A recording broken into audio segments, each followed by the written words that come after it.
Hi friends, இன்றைக்கி மீன் மக்கர் Manchurian எப்படி செய்கிறதுன்னு பார்க்கலாம். அதுக்கு வந்து மீன் மக்கர் ஒரு 200 கிராமை வந்து சுடுதண்ணியில் போட்டு அந்த தண்ணியை நல்லா புழிஞ்சிட்டு அதில் வந்து கார்ன்ஃப்ளவர் மாவு ஒரு 4 ஸ்பூனும் உப்பு ஒரு அரை ஸ்பூனும் நல்லா போட்டு பரட்டி வச்சுருக்குறாங்க. இப்போ இதை வந்து எண்ணெயில் வந்து ஃப்ரை பண்ணிடலாம். இப்போ எண்ணெய் சூடாகிடுச்சு.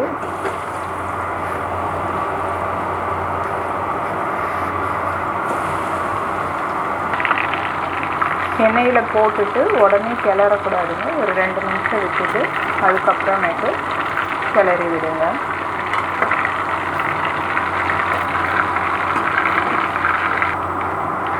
இந்த அளவுக்கு வந்து ஃப்ரை ஆகிடுச்சு. இப்போ வந்து இது எண்ணெயிலேருந்து எல்லாத்தையும் எடுத்துருங்க. இப்போ எண்ணெயிலேருந்து எல்லாம் எடுத்தாச்சுங்க. இப்போ வடசட்டியில் வந்து ஒரு 2 ஸ்பூன் ஆயில் சேர்த்துருக்குறாங்க. இதில் வந்து குட்டி குட்டியாக கட் பண்ணி வச்ச பூண்டு, குட்டியாக கட் பண்ணி வச்ச இஞ்சி, பச்சை மிளகா ஒரு 2 குட்டியாக கட் பண்ணி வைக்கணும். இதை வந்து கேஸ் வந்து மீடியம் ஃப்ளேம்லேயே வச்சு இந்த எண்ணெயிலே வந்து வதக்கிடுங்க. இப்போ இது வந்து எண்ணெயில் ஃப்ரை ஆகிடுச்சு. இப்போ இதில் வந்து வெங்காயம் சேர்த்துக்கலாம்.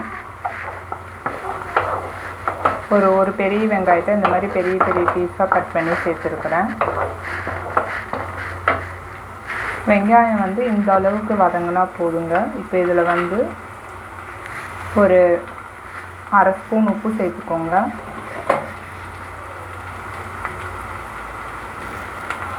இது வந்து ரெட் சில்லி பவுடர் வந்து ஒரு அரை ஸ்பூன் சேர்த்துக்கோங்க.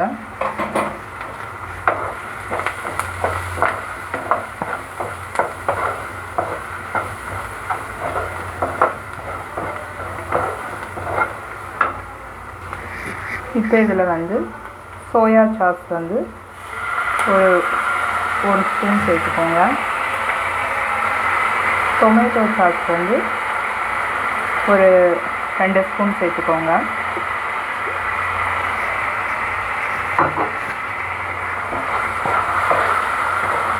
இது சேர்த்து ஒரு 5 நிமிஷம் வந்து கேஸ் மீடியம் ஃப்ளேமில் வச்சு வதக்கி விடுங்க.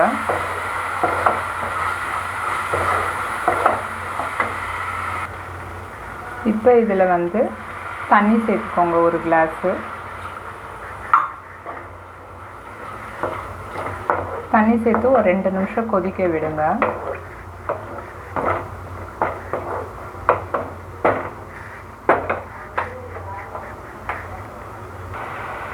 இப்போ இது வந்து 2 நிமிஷம் கொதிச்சிருச்சுங்க. இப்போ வந்து ஃப்ரை பண்ணி வச்ச கார்ன்ஃப்ளவர் எடுத்து மீன் மக்கர் எடுத்து இதில் சேர்த்துருங்க. மீன் மக்கர் சேர்த்து ஒரு 5 நிமிஷம் கொதிக்க விடுங்க. இப்போ இந்த அளவுக்கு ஆனதுக்கப்புறம் மேலே வந்து கொத்தமல்லி தழை தூவி வச்சுங்க. 5 நிமிஷம் கொதிக்க விட்டிங்கன்னா இந்த மாதிரி கெட்டியாகிடும்.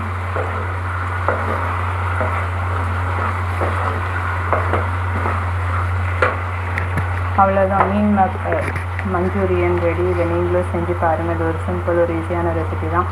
இந்த சேனல் பிடிச்சிருந்தால் லைக் பண்ணுங்கள், ஷேர் பண்ணுங்கள், சப்ஸ்கிரைப் பண்ணுங்கள், பெல் பட்டனை கிளிக் பண்ணுங்கள். தேங்க்யூ.